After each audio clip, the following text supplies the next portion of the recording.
Voir en 24 minutes avec Alexandre Morin-Villouellette et Mario Dumont. En manchette dans cet épisode, la présidente de l'Office de consultation publique de Montréal sort enfin de son mutisme et fait un mea culpa total. Justin Trudeau fait un appel au calme dans le pays en raison de la hausse des événements haineux et demande une pause significative des combats à Gaza. Adil Sharkawi, lui, se défend d'avoir appelé à la haine contre les Juifs dans un discours du 30 octobre et Ivanka Trump témoigne au procès contre son père. Tout savoir en 24 minutes. Bienvenue à Tout savoir en 24 minutes. Bonjour Mario. Bonjour. C'est enfin aujourd'hui qu'Isabelle Beaulieu, la présidente de l'Office de consultation publique de Montréal, est sortie de son mutisme. Là, D'abord, elle existe encore. Elle existe encore parce que ça fait déjà, on se souviendra, depuis vendredi dernier. On pourrait la penser évaporée. Ben oui, parce que depuis la sortie du reportage de JE, du dossier du bureau d'enquête sur son bureau, l'OCPM, qui a fait des, je le rappelle, voyages frivoles, des dépenses très dispendieuses dans des restaurants pour du matériel, des AirPods à 900 $, toutes sortes de matériel payé par cet organisme qui est lui-même financé à 100% par les fonds publics. Et depuis ce temps-là, on avait eu droit à zéro commentaire de la part de celle qui est, là, jusqu'à maintenant, la présidente de cet Office de consultation publique de Montréal. Et là, elle est finalement sortie aujourd'hui, non pas auprès de nos collègues de Québécois, qui ont obtenu toutes les informations, mais plutôt dans les autres médias, entre autres au micro de Luc Ferrandez, au 98.5, pour parler justement de ces événements-là et faire un mea culpa total, Mario. Sortie du mutisme pour dire qu'elle avait tort sur toute la ligne, avouer que les voyages... Mais tant qu'elle est au 98.5, elle aurait pu aller à Paul Arcand le matin. Elle aurait pu. Une émission très écoutée. Oui. Elle a choisi d'aller à Luc Ferrandez. Voilà. Ah, bon. Ben, hein? Pourquoi pas, Mario? Hein? Pourquoi pas? Elle a dû regarder la longue liste de questions. Je suis sûr que c'est le premier qui l'a contacté. Je sais pas, moi. Moi, je pose la question comme ça, là. Je veux pas sous-entendre quoi que ce soit. Nous sommes en droit d'émettre des doutes. Et bref, fait son mea culpa sur toute la ligne. Il reconnaît que les retombées des voyages, oui, c'est parfois flou, qu'il faut mieux prioriser les activités internationales. Elle dit que les repas au restaurant où on faisait des meetings d'affaires, ben, c'est une tradition de l'Office depuis longtemps, mais que... Je l'ai trouvé bon, ce mot-là, une tradition. C'est une tradition, ça. Nous, il faut qu'on jase d'affaires, là. On fait un souper, gros repas, tout le monde. Repas de huîtres pour discuter. C'est une tradition. Parce que t'es un office de consultation publique, mais là, toi qui sais tout, Alexandre, oui. Là, cette semaine, là, pendant que la présidente est absente, qui passe la semaine à justifier leurs dépenses, mais qui consulte les Montréalais? Mais ça, c'est une bonne question, Mario. Mais sois rassuré parce que Guy Grenier, lui, qui participe justement là, à ces réunions-là depuis longtemps, qui est le secrétaire général de l'organisme, mais lui, en ce moment, est au Brésil, Mario. Je sais. Je l'ai regardé. Moi, qui vois tout et qui sais tout. Oui. Je l'ai trouvé.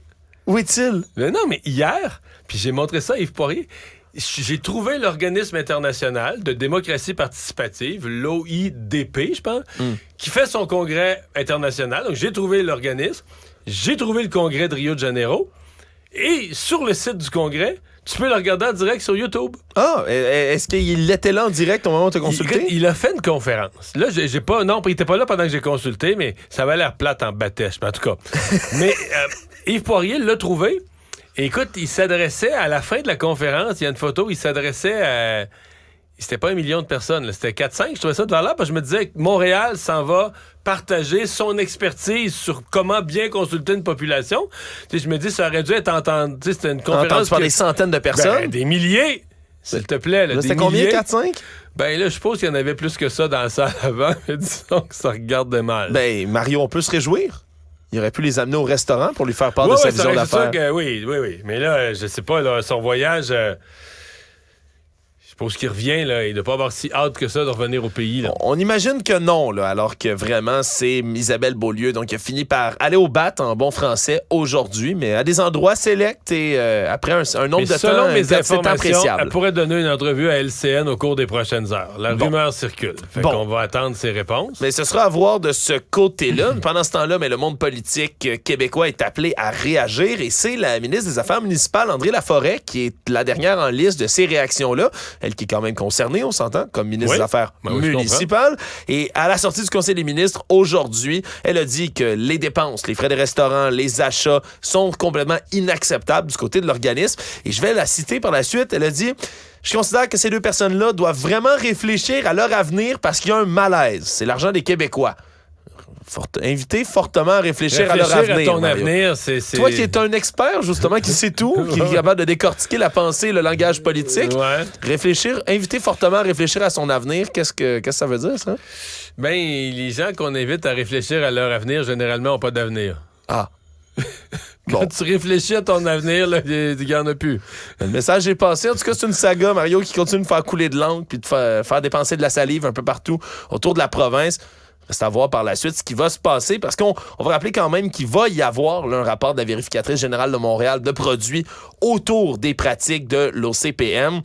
Il semble-t-il là, que par la suite, après le dépôt du rapport, la ministre Laforêt, elle, affirme qu'elle va se pencher puis réagir fortement au niveau de la gestion de l'organisme à Montréal. Il semble-t-il qu'on va se pencher aussi sur l'Office de participation publique de Longueuil, qui, même s'il n'y a aucun dérapage similaire qui a été rapporté jusqu'ici, mais on veut éviter que ça se produise, donc on va sûrement se pencher sur leurs activités à eux aussi, Mario.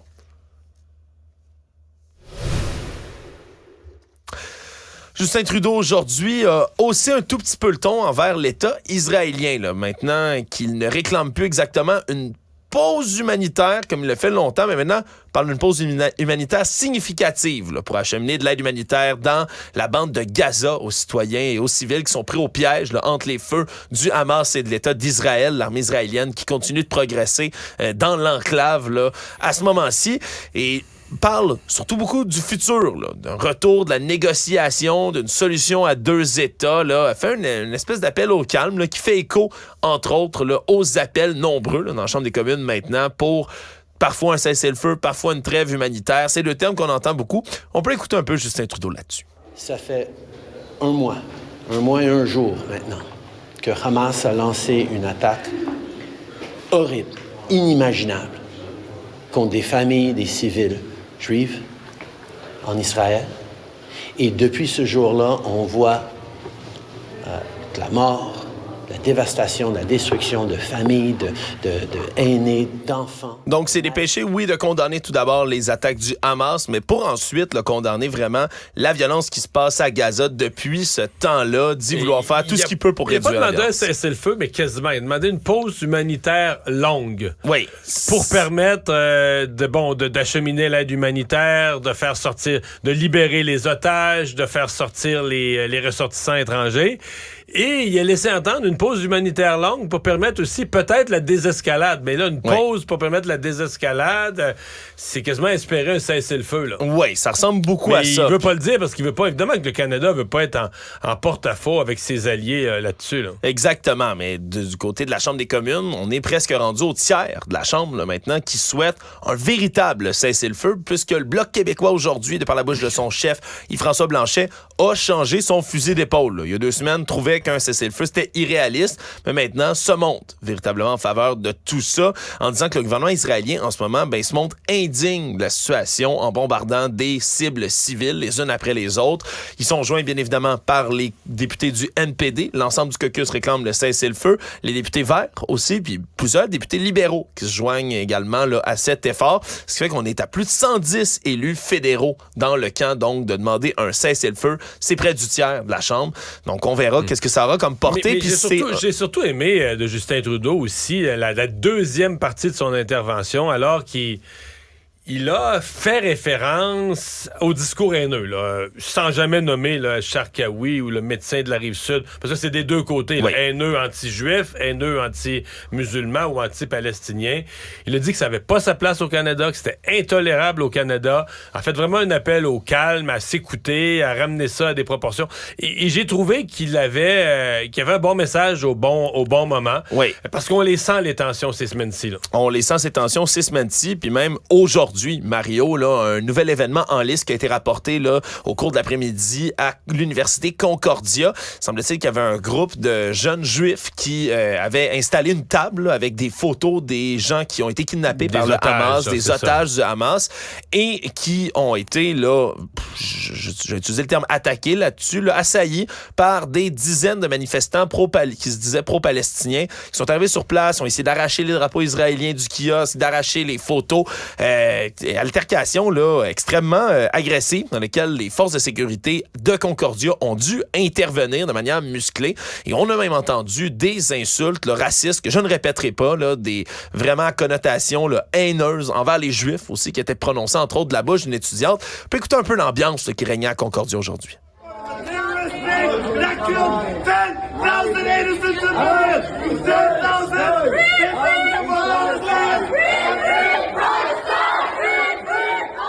Vraiment, altercation physique, Mario, là, puis qui démontre que même dans une université, un endroit où il est censé avoir libre cours au débat et aux idées... C'est un gradué de Concordia. C'est une université qui a sa part d'extrémisme, là.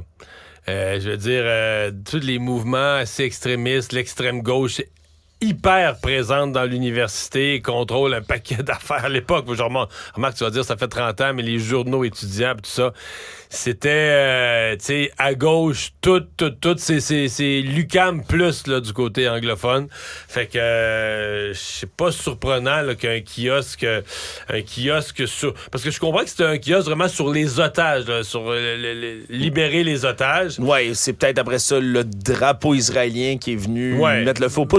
Évidemment, on se lancera pas dans ce genre d'analyse-là, Mario, mais clairement, l'insulte, entre autres, là, qui a été lancée envers là, vraiment là, les Juifs qui étaient sur place, qui n'a pas sa place. Là. Moi, je la connaissais pas personnellement. C'est l'équivalent du mot en haine pour une population de Noirs. Il y a Adil Sharkawi, qui est un peu à l'origine là, de si on parle beaucoup de discours haineux cette semaine, mais lui, il se défend là, de n'avoir pas fait aucun discours haineux sur l'esplanade de la Place des Arts. Oui, un événement qui remonte au 31 octobre dernier, mais Adil Sharkawi qui a publié une vidéo sur ses réseaux sociaux se défend d'avoir fait un appel à la haine envers les Juifs. Là. Ce que lui dit, c'est qu'il faisait un appel à Dieu directement et qu'il n'a jamais mentionné le mot juif. Je vais répéter quand même les propos qu'il tenait à ce moment-là, entre autres, quelques-uns. Allah, charge-toi de ces agresseurs sionistes. Allah, charge-toi des ennemis du peuple de Gaza. Recense-les tous, puis extermine-les. N'épargne aucun d'entre eux. Bon. Sionistes, quand tu dis les sionistes, là, c'est des Juifs qui sont et pour les ennemis du peuple de Gaza, c'est pas les Chiliens, mettons. Ouais. On s'entend. Ouais. Mais il extermine les tout. Mais il s'adresse à Dieu. Il dit pas aux gens de le faire, il demande à Dieu de le faire. Voilà. C'est la défense qu'il a utilisée aujourd'hui en disant mais c'était pas de l'incitation. C'est débattable, mettons.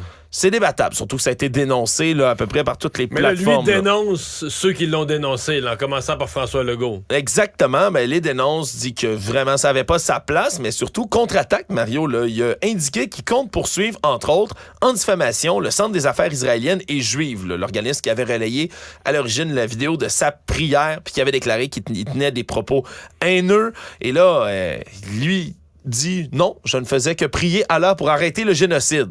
Sa défense dans ce cas-ci. Et c'est pas tout. Il veut déposer une plainte au conseil de presse contre la chroniqueuse de la presse Isabelle Haché en disant que dans sa chronique qui concernait son discours controversé, mais elle a détourné ses propos. Bon, est-ce qu'il va véritablement porter ces plaintes-là puis poursuivre le CIJA? C'est quelque chose qui reste à voir, Mario, mais c'est sûr que c'était une défense qui en a pas... qui a pas l'air d'en avoir convaincu beaucoup dans la classe politique. Toutes les défenses où tu réfères à Dieu, puis si tu l'écoutes, t'as quasiment l'impression que c'est Dieu qui parle à travers lui, là. Tu sais que c'est Allah qui parle à travers lui, là, tu dis, ouais, c'est correct, là, on repasse ça. Actualité. Tout savoir en 24 minutes. Le ministre de la Santé, Christian Dubé, a averti aujourd'hui que la grève des quelques 80 000 syndiqués de la Fédération des infirmières du Québec va provoquer des reports dans les chirurgies non urgentes qu'on a ici au Québec. Là, on parle, entre autres, d'à peu près, selon le calcul du ministre de la Santé, bien évidemment, à peu près 1000 opérations là, sur 2 ou 3 jours de grève qui vont être menées par les syndicats sur une liste, on le sait, qui est constamment en allongement au Québec. Là, on parle de 163 620 opérations en attente au Québec. Et les opérations parmi celles-là qui sont en attente depuis 1 an, 13 931, Mario. Donc, c'est peut-être une contre-attaque aujourd'hui du ministre Dubé. Lui a parlé après ça du recours au privé qui allait venir sauver l'État québécois à ce niveau-là. Est-ce que c'est une tactique de négociation? Il a dit qu'aujourd'hui, par exemple, une chance qu'on avait le privé. Là. Sinon, il y aurait encore plus d'opérations annulées. C'est une tactique ou c'est je pense que c'est un mélange d'une tactique. Mais je pense en même temps, l'un exclut pas l'autre. Là. C'est des faits. Mais je pense que c'est une tactique de nommer ces faits-là à ce moment-ci. Là. Oui. Et de dire aux syndicats, maintenant, là, cette semaine, tu avais une journée, puis je sais que les gens viennent tout mêler. Là. Lundi, tu avais une grève du Front commun. Oui, ça, c'est comme les 420 000 personnes. 420 000, parce que c'est 4 gros syndicats. Mais dans le Front commun, t'as la CSN et la FTQ qui ont des employés d'hôpitaux. Oui. Puis, t'as la FIC, évidemment, qui, elle, est entièrement dans le secteur de la santé, qui est entièrement dans le secteur des hôpitaux. OK? Mais le Front commun, en étant en grève lundi, a déjà perturbé des hôpitaux. La FIC en grève aujourd'hui et demain perturbe des hôpitaux. Donc, dans la semaine, mon point, c'est que les hôpitaux vont avoir été perturbés 3 jours. La semaine prochaine, il n'y a rien. Mais dans l'autre semaine, t'as 3 jours de perturbation du Front commun, t'as 2 jours de perturbation de la FIC. Donc, en gros, la semaine au complet sera pas normale dans la plupart des hôpitaux du Québec. Et là, si c'est 1000, mettons qu'on fait un chiffre que c'est 1000 par jour des chirurgies reportées, dès que cette semaine-là, tu vas être à peu près à 4000. Puis là, est-ce qu'on va avoir une grève générale illimitée à 1000 par jour? Donc, je pense qu'il faut quand même que les gens commencent à comprendre. Je sais que ça choque les syndicats. Ils disent, là, vous êtes contre nous, on n'est pas contre vous. On nomme clairement les conséquences de la grève. Donc, vous faites de la grève, vous avez le droit, c'est pas illégal, la loi vous permet de faire la grève. Mais vous pouvez pas quand même empêcher, en termes d'information, qu'on nomme, il y a un coût pour la société à cette grève-là. Dans les affaires judiciaires, maintenant, quelques cas assez étranges, merci, dont la défense d'un pédophile, Edgar Orantes, 41 ans, qui a tenté de faire dérailler l'accusation qui est portée contre lui, lui qui a agressé sexuellement, reconnu coupable d'agresser sexuellement une fillette de 9 ans dans des événements en 2015, dans une histoire qui est, disons-le, Mario, hors de l'ordinaire, là, parce que... bizarre. Ouais, parce que le juge a dû réfuter ses arguments dans ce qui concerne le processus de dévoilement de l'enfant en question, dont l'identité est protégée par une ordonnance de la Cour. Là. Je rappelle, subit une violente agression en 2015, la jeune fille, alors qu'elle est en 3e année du primaire. À ce moment-là, son attitude change au grand complet, selon sa famille. Là. C'est une jeune fille qui est habituellement très joviale, enjouée, sociable, qui se renferme beaucoup sur elle-même, est devenue très triste. Et là, à l'été de ses 13 ans, la famille se rend au Pérou pour visiter un proche et là, on l'amène pour la guérir à participer à des rituels traditionnels péruviens, semble-t-il. Et là, rencontre un chaman, rencontre après ça une femme, là, vraiment une guérisseuse d'esprit. Et le chaman, bref, participe à un rituel avec un cochon d'Inde. Puis là, c'est bien spécial, je suis pas un expert, bien évidemment, mais mettre le petit cochon d'Inde qui marche sur elle et là, l'animal urine sur l'enfant. Ce qui veut dire qu'il y a bel et bien un problème, quelque chose de mal qui se passe dans sa vie. Ce que je comprends du rituel, c'est que si le cochon d'Inde urine sur toi, c'est que tu vas pas bien. Là. Il sent que tu vas mal, que tu as un problème. Et semble-t-il. Caché ou un problème. Ouais, après ça, la cérémonie se poursuit, on brûle de l'encens, fait sonner une cloche, tapote l'enfant avec des fleurs. Et à la fin du rituel, le cochon d'Inde est sacrifié. C'est la tradition qui veut ça. Sacrifie le cochon d'Inde. Et là, on dit que le chaman, quand il tue l'animal, ça lui permet de découvrir la vérité. Et là, lui dit oui, il y a bel et bien un problème. Et là, la jeune victime, après ça, se fait poser toutes sortes de questions par ses proches. Oui, y a-tu quelque chose qui se cache? Est-ce que tu vas pas bien? Et c'est à ce moment-là que la jeune fille aurait avoué l'agression subie 4 ans auparavant. Et là, c'était la défense de l'agresseur sexuel, dans ce cas-ci, qui lui tentait de dire, non, ça a dû modifier sa mémoire, cette cérémonie-là, ça a joué dans ses souvenirs, c'est pas bon. Et finalement, le juge a tranché contre ça, a dit reconnaître que oui, un rituel chamanique, c'est vraiment inhabituel selon nos mœurs et coutumes ici en Amérique du Nord, mais que ça veut pas dire que ça invalide tout ça. Aussi bizarre que ça puisse être, ça a peut-être provoqué un moment où, justement, on a pris le temps d'interroger, d'écouter la jeune fille, là. Oui, absolument. C'est peut-être juste ça, là. Mais c'est exactement comme ça. Lui compare ça à... J'ai mes doutes sur le cochon d'Inde puis sa pisse, là, mais je veux dire, l'idée, c'est qu'à un moment donné, il faut que tu... si t'écoutes un enfant, t'as fait parler, ça se peut que t'obtiennes la vérité. Puis elle, peut-être tout ça, c'est niaiseux à dire, peut-être que tout ça l'a mis dans un contexte d'ouverture ou de détente, en tout cas un contexte différent. C'est ce que dit le juge, lui qui compare ça à une rencontre avec un professeur de confiance, rencontre avec une travailleuse sociale, une séance de psychothérapie. Il dit... Et tout à coup, ça a le bâton sort, là. Exactement, et c'est ce qui est arrivé. Et donc, on a véritablement reconnu coupable là, ce pédophile d'avoir agressé sexuellement la jeune fille. Autre cas étrange judiciaire, c'est l'histoire d'une Inuk qui était portée disparue depuis le début de l'année, qui a finalement été retrouvée. Ça, pas de bon sens. Histoire complètement sordide. Alassi Tukiapik, une autochtone de 41 ans, originaire du Nunavik, qui a déménagé à Montréal. Elle voulait trouver un nouveau départ, arrive en début d'année. Malheureusement, comme beaucoup de femmes comme elle qui quittent leur communauté, se retrouvent isolées et disparaît à Montréal. Et là, avis de disparition est lancé au printemps. Son frère se met à faire des recherches et se met à soupçonner 2 frères qui vivent à Montréal-Nord, Francesco et Nicodemo Sansalone, qui vivent à Montréal-Nord dans la soixantaine. Et là, les policiers à mi-septembre se rendent chez eux, les interrogent. Avez-vous vu Madame Tukiapik? Et ce à quoi ils répondent, là, Mario? Ouais, elle est morte, elle est dans le salon.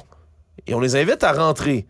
Et à ce moment-là, on trouve le corps en décomposition avancée. Là, on parle même de processus de momification à ce moment-ci de la dame de 41 ans sur le divan, comme ça, avec une odeur nauséabonde dans la place. Et là, les 2 hommes les ont invités à rentrer. Là, on parle de plusieurs mois. 6 mois de temps que le corps de la dame est resté sur le divan. Eux ont dit, elle est morte à terre, on l'a levé, on l'a mis sur le divan. On n'a pas appelé la police parce qu'on avait peur que les proches de cette dame-là viennent s'en prendre à nous. On peut donc deviner rapidement, Mario, qu'on a mis les menottes au poignet des 2 hommes qui ont été accusés d'outrage à un cadavre. Oui, parce que j'allais dire, le minimum, mettons que la personne était morte, mettons, d'elle-même d'une maladie, le minimum, c'est que tu as un devoir d'appeler les autorités. Là. C'est un outrage à un cadavre que de vivre avec un cadavre dans la maison. Mais je lisais ça et je pensais, j'avais un ami policier qui disait qu'une des tâches les plus ardues dans son travail, ça y est arrivé à quelques reprises, c'était d'être appelé à défoncer une porte puis rentrer dans un appartement où on n'a pas de nouvelles d'une personne depuis plusieurs jours, une personne âgée ou isolée, puis la personne est décédée, mettons 3 jours avant, 4 jours avant.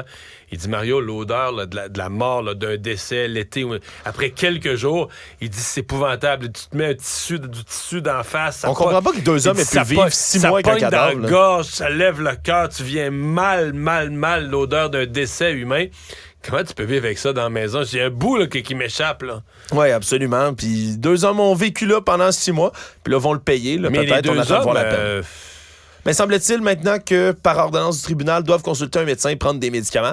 Ce qui semble indiquer qu'ils ont fort probablement des antécédents et même des problèmes de santé mentale là, qui sont en ce moment. OK. Économie. C'est une nouvelle qui va parler d'économie, Mario, mais encore une fois, d'affaires judiciaires.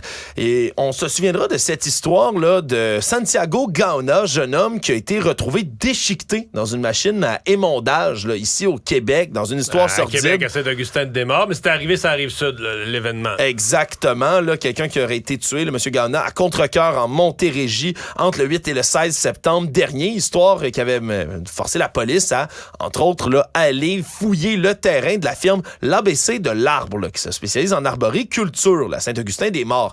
Et là, on apprend que le propriétaire de ce terrain-là, de l'entreprise, mais surtout de la déchiqueteuse qui a été utilisée pour déchiqueter le corps, M. Samuel Gauvin, est obligé de déposer en ce moment une requête devant le tribunal parce qu'il explique que, en raison du fait qu'on ait saisi la déchiqueteuse pour un mandat de fin d'expertise, mais lui perd des revenus en ce moment. Puis il est en train de dire même qu'il pourrait faire faillite. Tu veux dire que la justice détient encore sa machine? Exactement, ça vaut à peu près. La preuve, je veux dire, il y a du sang, je sais pas, la preuve, tu peux lui redonner sa machine après, non? Oui, bien, on croirait cela, Mario, me semble-t-il. C'est une machine qui vaut presque 100 000 puis qu'elle lui a pas été restituée encore. Donc lui, il peut plus, c'est niaiseux, il peut plus faire son travail, il peut plus déchiqueter ses arbres. Il peut plus déchiqueter ses arbres, semble-t-il. C'est des lourdes pertes financières en ce moment qui l'affectent. Il perd plusieurs contrats d'émondage qu'il peut pas honorer. Puis la requête va être déposée là, face à un juge de la Cour du Québec juste la semaine prochaine, en plus. Donc, c'est vraiment des délais qui sont longs. Là. C'est des petits détails, des fois, dans des affaires judiciaires auxquels on pense pas vraiment, Mario. Le Monde. En terminant, c'est aujourd'hui que l'une des filles de Donald Trump, Ivanka Trump, devait témoigner sous serment au procès civil à New York en cours les affaires de fraude contre son père et ses 2 frères. Témoignage qui était évidemment extrêmement attendu, qui a fait sortir de ses gonds sur son réseau Truth Social hier soir et aujourd'hui Donald Trump lui-même. Et la procureure générale de l'État de New York, Letitia James, qui disait aujourd'hui accuser Ivanka Trump d'avoir bouclé, négocié des prêts avantageux, donc d'avoir trempé dans les affaires de fraude de la Trump Organization, où elle travaillait jusqu'en 2017, le moment auquel elle s'est jointe à la Maison-Blanche. Mais elle a joué quand même une carte différente des autres membres de la famille. Là, entre autres de ses frères, était plus C'est quasiment comme si elle était plus dans Trump Organization, là, qu'elle suivait ça de loin, loin. Depuis 2017, elle avait débarqué, théoriquement. Et là, dit ne jamais avoir interféré avec ce genre d'affaires-là. Ce que semble nier la procureure générale de New York à ce moment-ci. Les témoignages, évidemment, qui filtrent au compte-gouttes aujourd'hui. J'ai quand même eu, peut-être à tort, l'impression qu'elle s'était désolidarisée de la famille. C'est-à-dire que Donald Trump et ses 2 fils ont pris une approche, ils ont fait la même affaire, ça semblait coordonné. Elle s'est battue pour pas aller témoigner. Elle a tout abordé ça différemment. Le ton de sa défense était différent. Oui, puis elle est plus loin. Elle a un éloignement aussi depuis la sortie de M. Trump de la Maison-Blanche. Là, on la voit beaucoup moins alors que ses 2 frères, là, Eric et Donald Jr., eux, sont extrêmement virulents sur la place publique. Résumer l'actualité en 24 minutes, c'est mission accomplie.